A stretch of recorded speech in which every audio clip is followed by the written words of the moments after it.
하나님 말씀은 야고보서 3장 13절에서 18절입니다.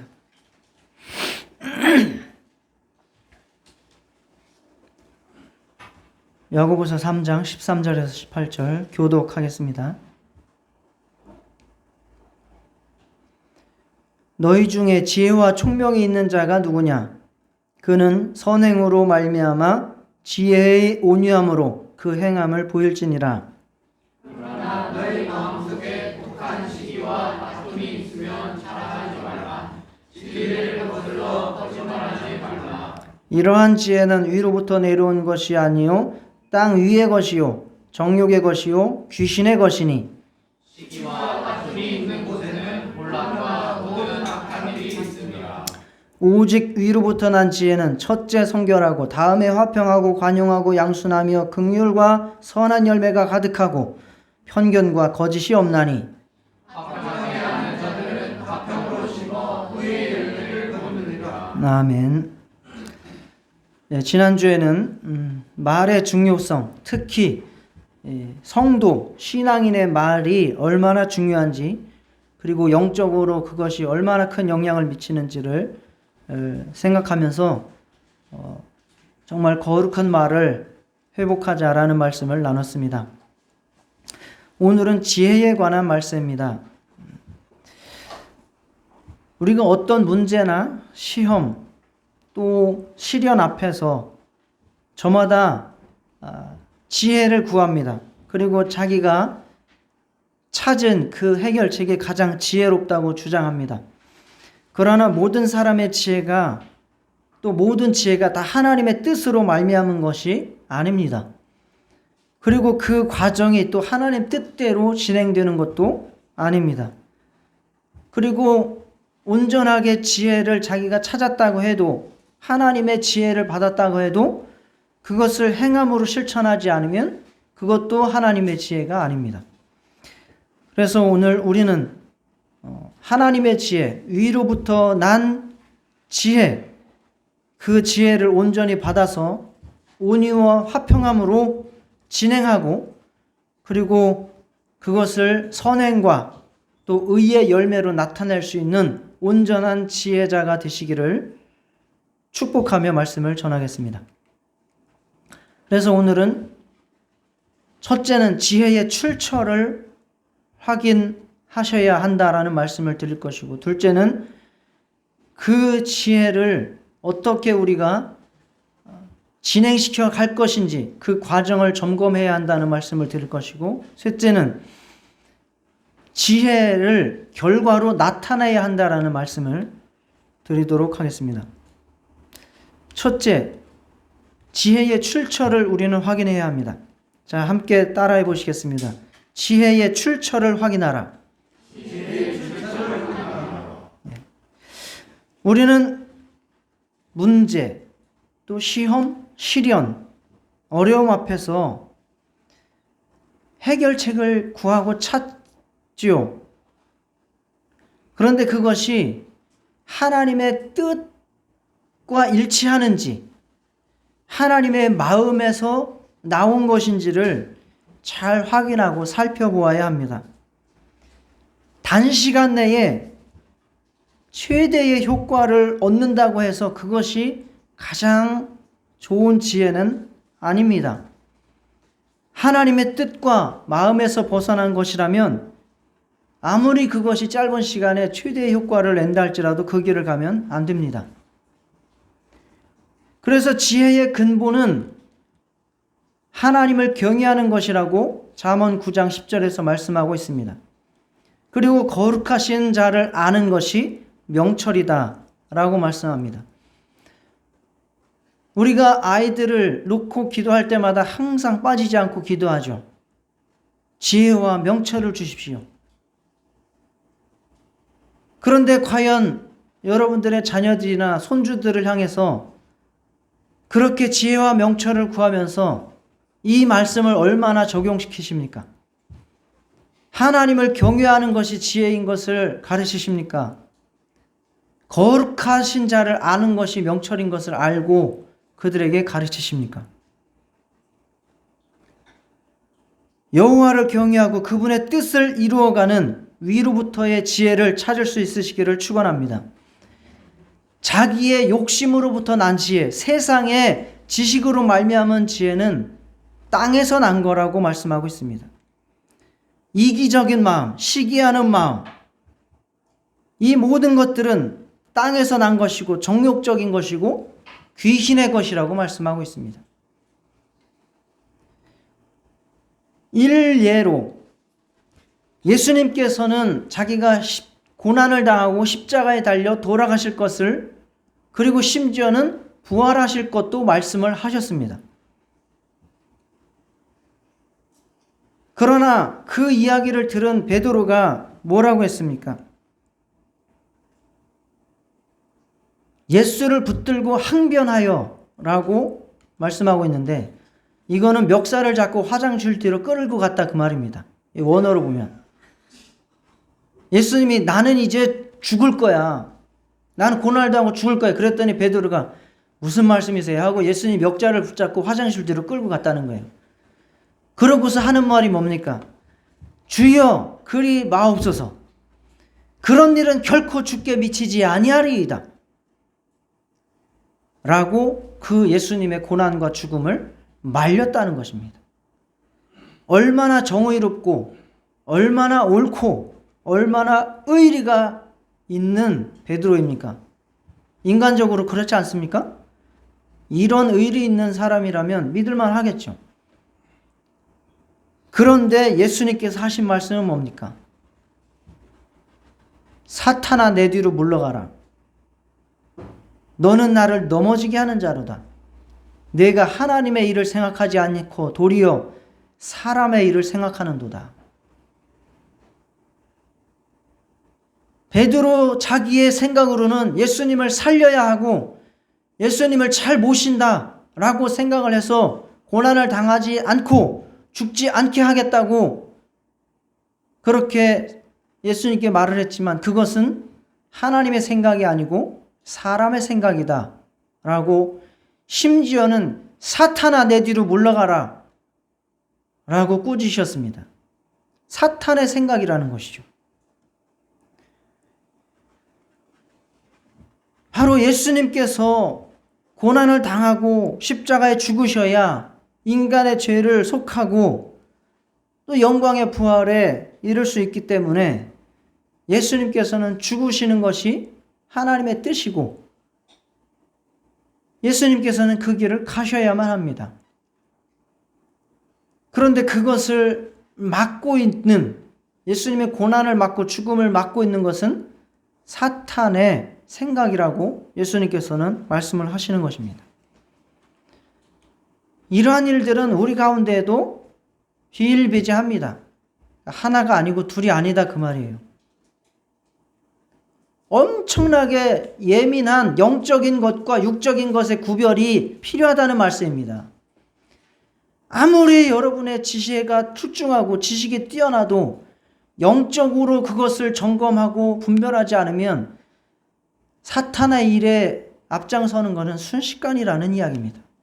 베드로도 그랬으니까요. 또 한 가지 예를 볼까요? 예수님께서 이제 내일 모레 글피 며칠 있으면 십자가에 달려 돌아가실 날이에요. 그래서 나병 환자 베다니 시몬의 집에서 이제 예루살렘을 왔다 갔다 하시면서 그 죽음을 준비하실 때인데, 그때에 그 베다니 시몬의 집에서 식사를 하시는데 한 여자가 매우 값진 향유 300데나리온이라 그랬어요. 300데나리온. 잘 아시지요? 300데나리온이면 지금으로 얼마 정도 된다고요?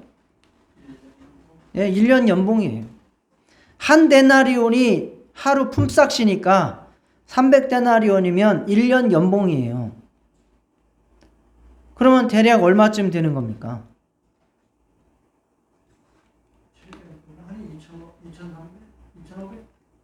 최저 시급으로 따져도 한 10,000원으로 따져도 8시간 일하면 하루에 80,000원이면 25일 일한다 치면 400이잖아요. 그죠? 6일, 5일이라면 400은 안 되는구나. 뭐 하여튼 3, 400이 되지 않습니까? 그런데 그러면 300으로 12달이면 3600이에요. 그 정도 되는 어마어마한 가치의 향유, 그거를 어떻게 했대요? 예수님의 머리에 부어버렸대요. 그랬더니 사람들이 난리가 났어요. 아니, 이렇게 비싼 이 향유를 왜 다 쏟아 흘려버리는가? 허비하는가라 해서 허비하는가? 이렇게 주장하는 대표적인 사람이 누구였어요? 가룟 유다였어요. 다른 성경에 보면 가룟 유다라고 나옵니다. 우리가 볼 때에도 답답할 노릇이에요. 여러분에게 3,600만 원짜리 가치가 있는 향유가 있다면 그거 지금 땅에 쏟아버리고 말겠습니까? 그래서 사람들이 그렇게 자기의 지혜로, 자기의 지식으로 막 그 여인을 핀잔을 준 거예요. 심지어 예수님께도 뭐라고 했겠죠. 아, 저 사람이 지각이 있는 사람이라면 말려서 저거를 똑바로 쓰게 했어야 될 것이지. 이거 다 쏟아버려가지고 이거 다 날라갔네. 그러나 예수님의 말씀은 뭡니까? 가만두라. 어찌하여 그를 괴롭게 하느냐? 그가 내게 좋은 일을 하였느니라. 가난한 자들은 항상 너희와 함께 있으니 아무 때라도 원하는 대로 도울 수 있거니와 나는 너희와 항상 함께 있지 아니하리라. 그는 힘을 다하여 내 몸에 향유를 부어 내 장례를 미리 준비하였느니라. 예수님의 장례를 준비한 것이 핵심입니다. 예수님의 죽음을 예비한 거예요.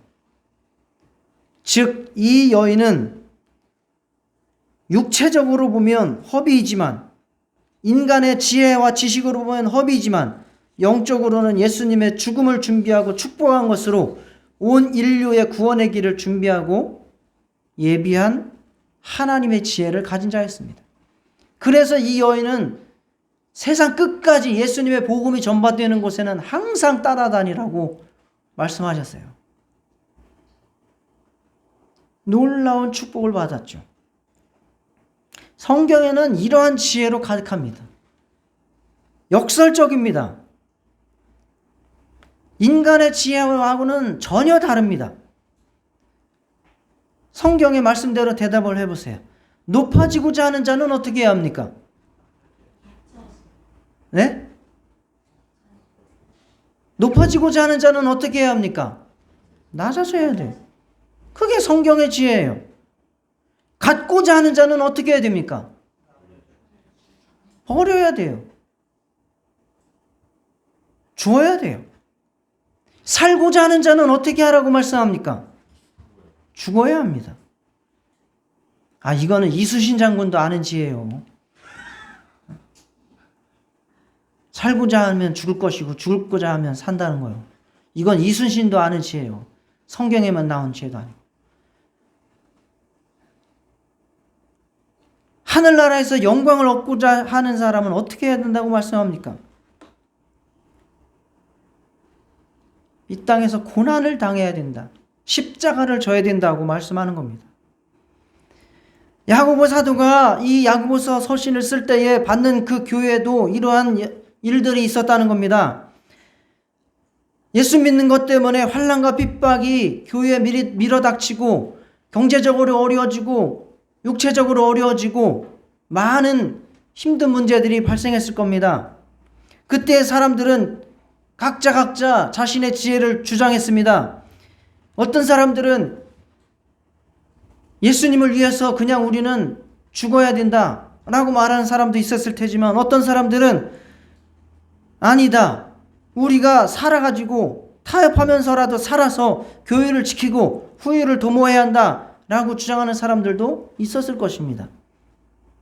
우리나라도 비슷한 일들이 있었습니다. 일제강점기 시대에 신사참배 앞에서 여러 사람들이 지혜를 추구했고 총회를 열기도 했습니다. 그래서 어떤 사람들은 끝까지 신사참배를 거부하다가 옥에서 죽음으로 순교를 당한 사람도 있고, 어떤 사람들은 그래도 교회를 유지하고 지켜야 하지 않느냐라고 하면서 신사참배를 하고 예배를 드리는 일들도 저질렀고, 그러면서 끝까지 신사참배를 거부한 목사들을 향해서 미련한 놈, 이단자라고 취급을 하기도 했습니다. 그래서 교단이 갈라진 거예요. 최초로 교단이 갈라진 게 그 신사참배 때문에 갈라진 겁니다. 저와 여러분은 지금 여러 문제와 시련 앞에서 어떤 지혜를 추구하고 있습니까? 하나님의 지혜, 성경적 지혜를 따르고 있습니까? 아니면 여전히 내 잔꾀에서 나오는 세상 지혜와 세상 지식으로 말미암는 내 욕심을 추구하고자 하는 지혜를 지금 따르고 있습니까? 그런 거는 목사나 하는 얘기고, 나는 현실적인 내 지혜로 내 위기를 돌파할 겁니다 라고 주장하시겠지요. 우리는 하나님의 말씀을 지혜로 삼으시기를 축원합니다. 이기적이고 세상적이고 짧은 안목, 시기와 다툼에서 나오는 지혜, 이 모든 것은 참 지혜가 아닙니다. 땅에서 난 것이고 정욕적인 것이고 귀신의 것이라고 말씀하고 있습니다. 마음을 성결하게 하라. 첫 번째가 마음을 성결하게 하라. 마음을 깨끗이 하시고 하나님의 말씀과 깊은 교제 가운데서 판단하고 결정하시기를 축원합니다. 이 영적인 지혜와 육적인 이 지혜는 어마어마하게 달라요. 세상의 지혜는 돈과 관련된 것이 대부분이에요. 그래서 교회를 말할 때에 세상 사람들은 교회를 뭐라고 말합니까? 기업이라고 말합니다. 세금 안 내는 기업이라고 엄청 부러워합니다. 다른 기업들은 다 세금 내거든요. 교회는 세금을 안 내요. 그러니까 엄청 부러워해요. 그 세금 안 내는 기업. 그러나 성경적으로 교회는 뭐라고 말씀합니까? 예수 그리스도의 피로 사신, 피로 값주고 사신 예수님의 몸입니다. 여러분이 교회를 정말 그렇게 생각하십니까?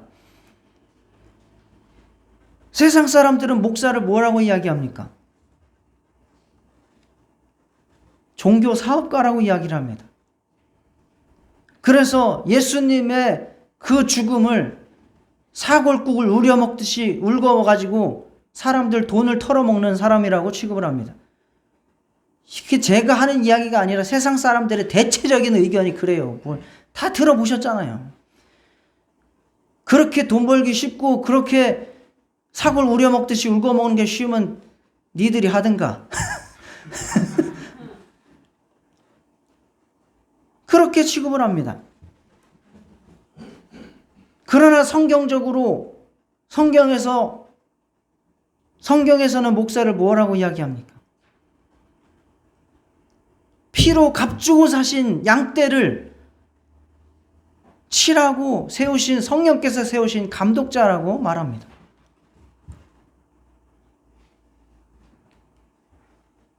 세상 사람들은 예배를 그냥 가가지고 마음의 위안이나 얻고 아쉬우니까 가지고 복을 받기 위한 기복적인 수단으로 생각을 합니다. 그러나 예배는 하나님과의 만남, 정말 하나님과의 깊은 영적인 교제인 것을 여러분들은 깨달으시기를 바랍니다. 신방은 세상 사람들이 뭐라고 합니까? 신방, 대신방 기간이라고 신방한다 그러면 세상 사람들이 뭐라고 하는지 아세요? 목사가 또 이제 수금하러 다닌다고. 다 그렇게 얘기하잖아요. 뭘 알면서. 세상 사람들은 그렇게 말해요. 늘. 목사가 또 이제 돈 떨어졌나 보다 수금하러 다닌다고. 그게 정말 지혜로운 말입니까?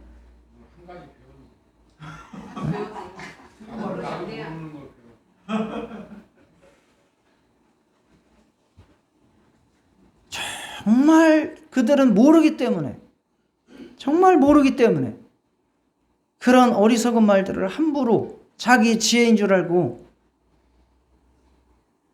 말하지만, 정말 신방이라는 것이 얼마나 하나님께서 보실 때에 하나님의 말씀이 그 가정 안에 찾아 들어가는 것이고, 하나님의 축복이 그 가정 안에 들어가는 것이고, 거기서 목사가 비는 그 기도가 그 가정 안에서 역사한다는 사실을 믿는다면 얼마나 가치 있는 일인 것을 여러분들은 깨달으시기를 바랍니다.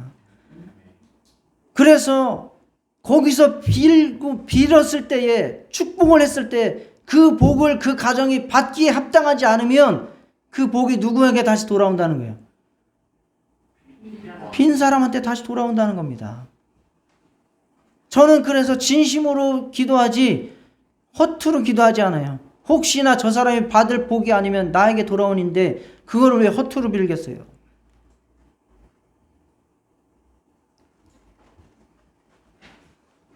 정말 영적인 진실을 파악하고 그 영적인 지혜를 추구하시기를 축원합니다. 하나님의 뜻을 파악하고 분별하시기 바랍니다. 여러분의 육체의 지식은 잠깐이에요. 여러분이 추구하는 그 모든 지혜에 추구하는 것들 다 내려놓고 어느 순간에 없어질 것들입니다. 그게 진짜 지혜가 아닙니다. 하나님의 말씀을 지혜 삼으시기를 축원합니다. 지혜의 과정을 점검하셔야 됩니다. 다 같이 따라하시겠습니다. 지혜의 과정을 점검하라. 위로부터 난 지혜는 문제를 해결해 가는 과정도 아름답습니다. 그래서 13절에도 지혜의 온유함으로 그 행함을 보일지니라 라고 말씀했고, 18절에도 화평으로 심어 의의 열매를 거둔다 라고 말씀하고 있습니다. 결과가 좋다고 해서 모든 것이 다 좋은 것이 아니고, 마음이 순수했다고 해서 그 과정이 아무렇게나 해도 된다는 얘기가 아니라는 거예요. 즉 시험에서 100점 맞으면 좋죠. 그렇다고 해서 컨닝해서 되는 것은 아니라는 겁니다. 아무리 좋은 목적을 추구한다 할지라도 그것이 폭력적이거나 사람의 인격을 무시하는 행위여서는 안 됩니다. 그래서 전장년이라고 하는 장애인 단체에서 자기들의 요구를 관철시키기 위해서 맨날 나와가지고 전철 막고 하는데 저는 반대합니다. 제가 당해봤거든요. 전철이 제 시간에 오지를 않고 문을 열지도 않고 그냥 가버리고, 이런 일을 하는 것을 정당화할 수 없습니다. 아무리 그것이 선한 목적이라 할지라도 과정이 정당하지 않으면 아름답지 않습니다. 진리를 전파하기 위해서 거짓말을 할 수 있습니까?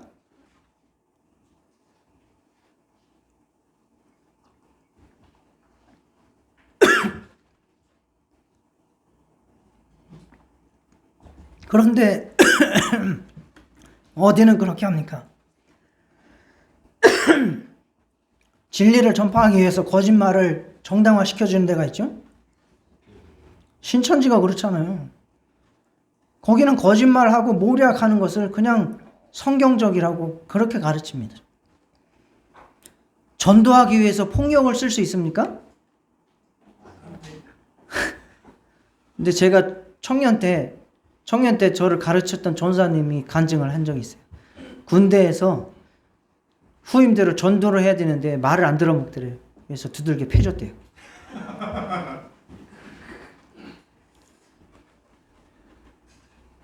물론 잘했다고 하는 이야기가 아니고 이제 그때 후회하면서 한 얘기죠.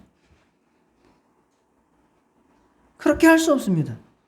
교육 부흥이 아무리 좋은 것이고 하나님의 뜻이라도 본질을 벗어나는 것들을 가르치고 주장하면서 사람들을 가득 채우는 것은 하나님의 지혜가 아닙니다.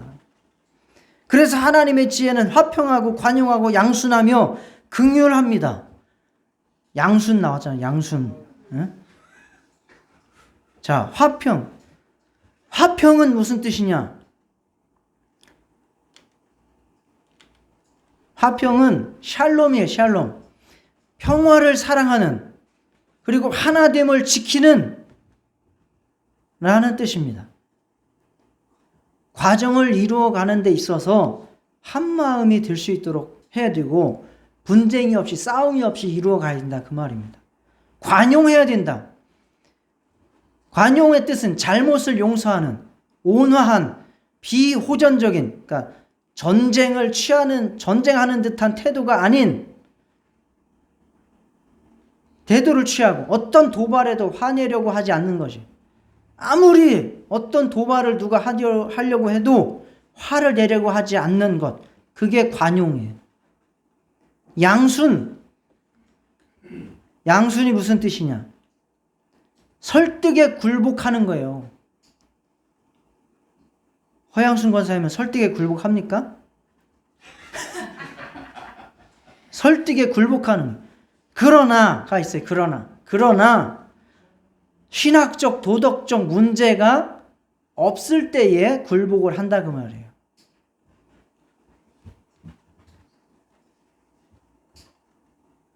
자, 시기와 다툼이 있는 곳에는 혼란과 모든 악한 일이 있습니다. 문제, 시련, 시험을 해결해 나갈 때 미워하고 싸우고 경쟁하고 이런 것들은 하나님의 지혜가 아닙니다. 저 사람을 죽이고 하나님의 뜻을 이룬다, 이런 것은 합당하지 않습니다. 그래서 바울 사도도 로마서 12장 18절에 할 수 있거든 너희로서는 모든 사람과 더불어 화목하라 라고 말씀하고 있습니다. 잘 지혜를 구하다 보면 옳은 것을 추구해 갈 때에 서로 양보하면서 함께 합력해서 선을 이루어갈 수 있습니다. 그거를 세상에서는 윈윈의 관계라고 말합니다. 한 사람은 플러스 100이 되고 한 사람은 마이너스 100이 되는 관계가 아니라 서로 플러스 200이 되는 그러한 지혜와 관계를 찾으시기를 축원합니다. 있다는 거예요. 내가 포기한다고 할지라도, 내 방법을 포기한다 할지라도 저 사람이 주장하는 것이 정말 인간적이고 마귀적인 것이 아니라면 내가 양보해도 하나님은 그렇게라도 하나님의 뜻을 이루어 가신다는 겁니다. 그러니 정말 화평하시고 관용하시고 양순하시기를 축원합니다. 반드시 쓸데없는 데서 내 고집을 피우고 거기에 목숨 걸지 마시기를 바랍니다. 그래서 책이 있어요. 책 제목이 뭐냐면 사소한 것에 목숨 걸지 마라. 자, 따라 하시겠습니다. 사소한 것에 목숨 걸지 말자. 진리에 관한 것이 아니라면 그거는 좀 양보해도 하나님께서 그 방법을 통해서도 이루어 가십니다. 그렇게 믿고 정말 선한 화평의 관계를 통해서 하나님의 일을 이루어 가실 수 있기를 축원합니다. 서로 존중하고 배려하고 타협하면서 문제를 해결해 나가실 수 있기를 축원합니다. 모든 것을 다 관용하고 화평하라는 건 아니에요. 진리에 관한 것이면 양보할 수 없습니다. 예수님도 그랬거든요. 예수님은 바리새인들을 향해서 엄청나게 욕을 퍼부었어요. 독사의 새끼들이라고 했어요. 상을 뒤집어 엎어버렸습니다. 그거 다 바리새인들과 그런 서기관, 사두개인들, 율법사들을 향해서 한 말씀입니다. 왜 그랬을까요? 진리를 모르고 연약해서 거부하고 못 따라오는 자들은 한없이 관용하고 양순하고 용서해 주십니다. 그러나 속이고 교만하고 대적하는 자들을 향해서는 호통을 치시고 그 방법을 통해서 그들에게 회개할 수 있는 사랑을 베푸신 겁니다. 우리는 이 둘 사이에서 늘 고민을 하게 마련이죠. 정말 문제를 해결해 가는 과정에 있어서, 교회를 섬겨가는 과정에 있어서, 영혼을 섬겨가는 과정에 있어서 하나님의 지혜가 있도록 늘 기도하시기를 축원합니다. 셋째, 지혜의 결과를 나타내라. 따라 하시겠습니다. 지혜의 결과를 나타내라. 우리는 문제, 시험, 시련, 이러한 영적인 신앙생활 앞에서 지혜의 행함이 나타나야 합니다. 머리와 말만의 지혜로는 아무것도 이룰 수 없다는 겁니다. 의의 열매를 맺어야 한다는 겁니다. 하나님께 받은 지혜 훌륭합니다. 아름다운 과정, 관계 좋습니다. 그러나 실행하지 않는다면 열매는 없습니다. 끝까지 순종하고 인내해야 그 지혜가 아름답다는 겁니다. 신명기 4장 5절 6절이 아주 우리에게 잘 알려줍니다. 모세가 이제 자기는 가나안 땅에 못 들어가죠. 이제 자기 후손들은 가나안 땅에 들어갑니다. 지혜를 가르쳐 줍니다. 너희는 들어가서 어떻게 살아야 된다. 어떻게 살아야 된다고 말씀하는가. 지혜를 들어보시기 바랍니다. 내가 나의 하나님 여호와께서 명령하신 대로 규례와 법도를 너희에게 가르쳤나니 이는 너희가 들어가서 기업으로 차지할 땅에서 그대로 행하게 하려 함인즉. 자, 하나님께서 말씀하신 규례와 법도를 가르쳤다. 너희는 지켜 행하라. 이것이 여러 민족 앞에서 너희의 지혜요 너희의 지식이라. 하나님의 말씀을 전한 것을 지켜 행하는 것이 지혜요 지식이라고 말씀하고 있습니다. 자, 따라하시겠습니다. 너희는 지켜 행하라. 이것이 너희의 지혜요 너희의 지식이라. 예, 이스라엘 백성들이 가장 잘 살 수 있는 방법은 하나님께 받은 그 말씀을 지켜 행하는 거예요. 그것 말고 다른 지혜 없어요. 다른 나라들과 정략적인 관계를 맺고 또 돈을 모으고 군사력을 키우는 거 다 필요 없어요. 무엇이 이스라엘에게 지혜라고요? 하나님의 말씀을 지켜 행하는 것. 그것이 너희의 지혜요 너희의 지식이라. 이것은 우리에게도 똑같습니다.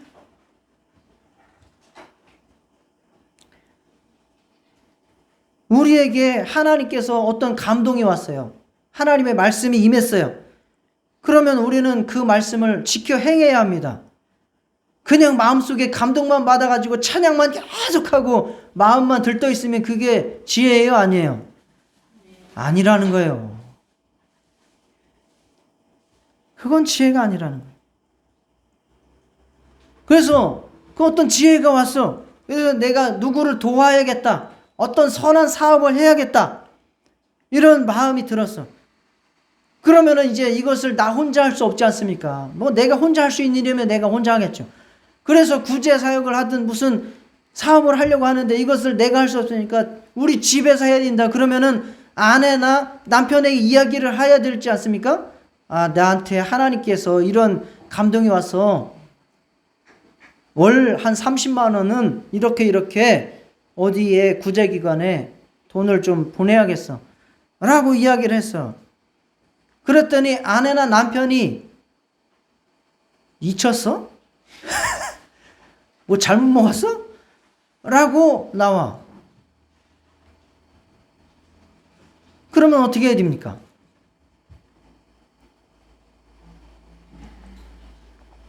어떻게 하실 거예요, 그러면?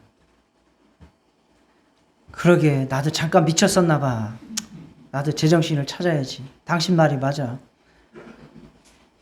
그렇게 하시는 게 맞아요? 아니. 그럼 어떻게 하셔야 됩니까? 이게 과정이에요. 지혜의 과정. 과정이 어떻게 하실 거냐고요. 과정을.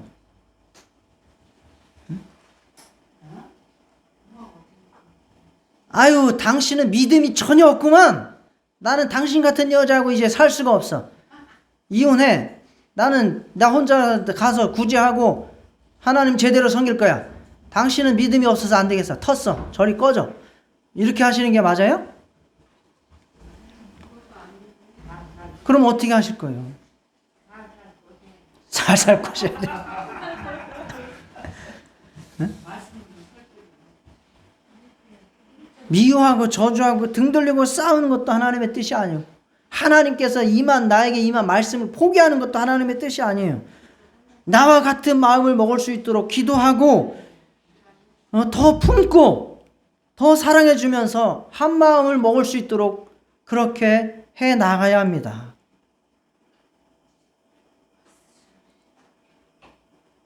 그리고 그 이후에 그렇게 잘 마음을 먹었어. 그러면 그 다음에는 어떻게 해야 합니까? 실제로 실천을 해야죠. 한 번 30만 원을 구제를 했더니 그 다음 달에 내 먹고 사는 게 힘들어졌어. 용돈이 뚝 떨어졌어. 이거 안 되겠어. 이제 그만하자고. 한 달 했으면 많이 했지 뭐. 이러면서 포기하면 됩니까? 안 됩니까? 안 된다는 거예요. 그건 하나님의 지혜가 아니라는 거예요. 끝까지 하나님께서 확실하게 이제 거기는 그만해도 되겠어 라고 하는 사인을 다시 주실 때까지 끝까지 감당하라는 겁니다. 그게 지혜의 결과를 나타내는 거예요. 자, 다시 따라하시게요. 너희는 지켜 행하라. 이것이 너희의 지혜요 너희의 지식이라. 예. 내가 힘들어져도 그게 지금 내가 하는 것이 아무 가치가 없고 의미도 없고 실수가 없는 일 같아도 지속적으로 행함으로 실천을 나타내야 합니다. 의의 열매를 맺어야 합니다. 의의 열매라고 하는 것이 나에게 이익이 되는 것을 말하는 게 아니에요. 나에게는 엄청난 손해가 될 수도 있어요. 그러나 무엇에는 이익이 되겠습니까? 하나님의 나라에는 이익이 되는 거예요. 그게 의의 열매예요. 자, 따라 하시겠습니다. 의의 열매는 나에게는 손해가 되더라도 하나님의 나라에 유익이 되는 것이다. 그게 바로 하나님의 지혜의 결과로 나타내야 한다는 겁니다.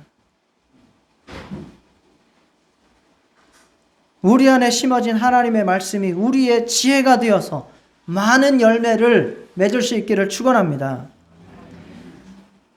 저도 그 몇 년간 코로나 이전에 수년간 요양원 예배를 인도를 했었어요. 그거 나한테 실속 아무것도 없습니다. 내가 투자하는 시간과 노력에 비하면 보이는 거 아무것도 없어요. 가서 제대로 알아듣는 사람이 없어. 다 치매 걸리는 어르신들이요.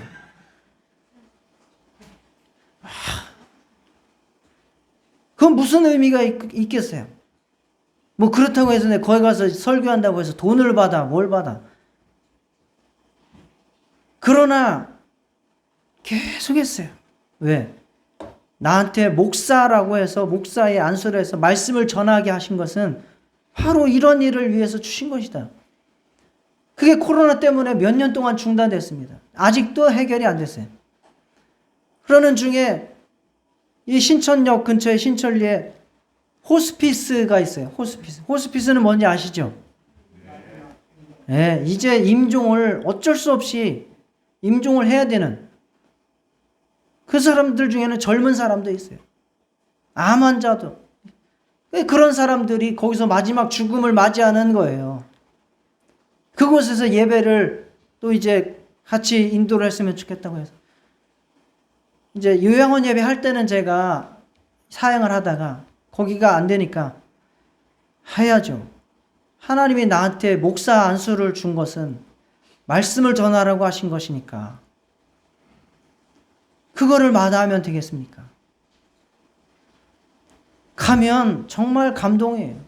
침대 채로 다 가운데로 끌어다 모아놔요. 침대 채로. 침대가 4개 차지해요. 4개 이렇게 침대로. 그리고 거기에서 구원받는 사람의 수가 세상에서 전도하는 것보다 훨씬 많아요. 왜? 거기는 빈들에서 걸을 때거든요. 응? 날이 저물어 갈 때거든요. 거기서는 하나님의 은혜를 구하는 확률이 많고 회개하는 확률이 많고 세례를 받는 확률이 훨씬 높아요. 거기 가서 뭐 병 치유해 달라고 기도하지 않아요. 잘 죽게 해달라고 기도해 주면 돼요. 걱정이 없어. 거기서 기도해가지고 병 안 나면 어떨까 하나 이런 걱정할 필요 없어. 그냥 잘 죽게 해주면 되니까 100% 확신을 가지고 기도하는 거예요. 좋아요.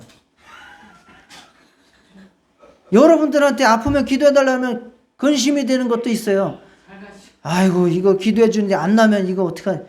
거긴 그런 걱정할 필요가 없어. 그렇게 기도하지 말래. 잘 죽게 해달라고 기도해 주래. 잘 죽게 해달라고.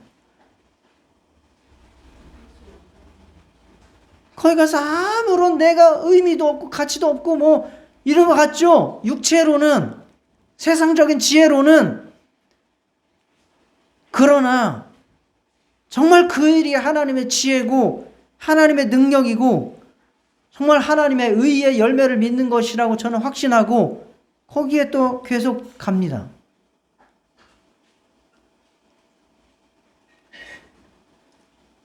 바울이 말합니다. 바울도 말합니다. 지혜가 있는 자가 어디 있느냐? 선비가 어디 있느냐? 이 세대의 변론가가 어디 있느냐?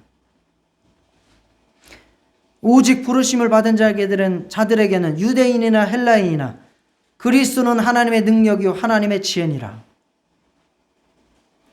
예수 그리스도가 우리에게 지혜요 능력임을 믿으시기 바랍니다. 그러면서 말씀하십니다. 하나님의 어리석음이 사람보다 지혜롭고 하나님의 약하심이 사람보다 강하니라. 자, 따라하시겠습니다. 하나님의 어리석음이 사람보다 지혜롭다. 네. 여러분들이 아무리 지혜롭다고 큰 소리 치고 우기고 살아봐야 하나님의 어리석음보다 못하다는 거예요. 하나님의 지혜 예수 그리스도를 믿고 그분을 따라 살아가시기를 축원합니다. 하나님의 말씀을 영으로 받아들이고 정말 하나님의 마음으로 받아서 예수님을 닮아가야지 그게 지혜로운 자예요. 그런데 하나님의 말씀을 지식으로 받고 그래서 자기의 머리가 커지면 그건 지혜로운 자가 될 수 없습니다. 나중에는 하나님을 대적하는 자가 돼요. 그래서 그런 말이 있어요. 신학교 들어가서 1학년 때는 부흥사, 2학년 때는 목사, 3학년 때는 집사, 4학년 때는 불신자 이렇게 돼요. 김시현 선생님은 신학교를 4학년까지 졸업했는데도 이렇게 믿음이 좋은 거 보면 대단한 거예요. 왜 그런 이야기가 나오는지 아세요? 신학교 가면 뭘 배우겠어요? 신학을 배우죠. 신학을 하나님의 지혜로 하나님의 마음을 배우는 게 아니라 지식을 배우는 거예요. 체계적으로. 그걸 지식으로 배우다 보니까 이게 하나님의 마음에서 멀어지고 하나님의 지혜에서 떨어져 나가. 고개 끄덕끄덕 하잖아. 나중에는 뭐 심지어는 어떤 책도 있냐면 예수님이 부처의 제자라는 책도 있어요. 그런 걸 읽어보면 이거 어떻게 해야 돼 이거 막 이제 이런 생각에 빠지는 거죠. 여러분들은 신앙생활을 하면 할수록 어떤 마음이 듭니까? 성경을 읽으면 읽을수록 어떤 마음이 듭니까? 성경을 더 깊이 알수록 하나님을 사랑하는 마음, 하나님을 경외하는 마음이 깊어지십니까?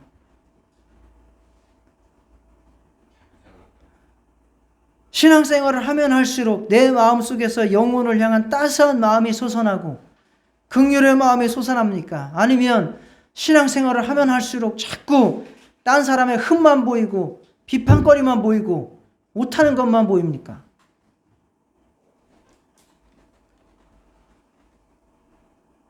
성경을 많이 읽는다고 해서 그게 하나님의 지혜가 생기는 것도 아니고 신앙생활을 오래 한다고 해서 그게 하나님의 지혜가 터득되는 것도 아니라는 거예요.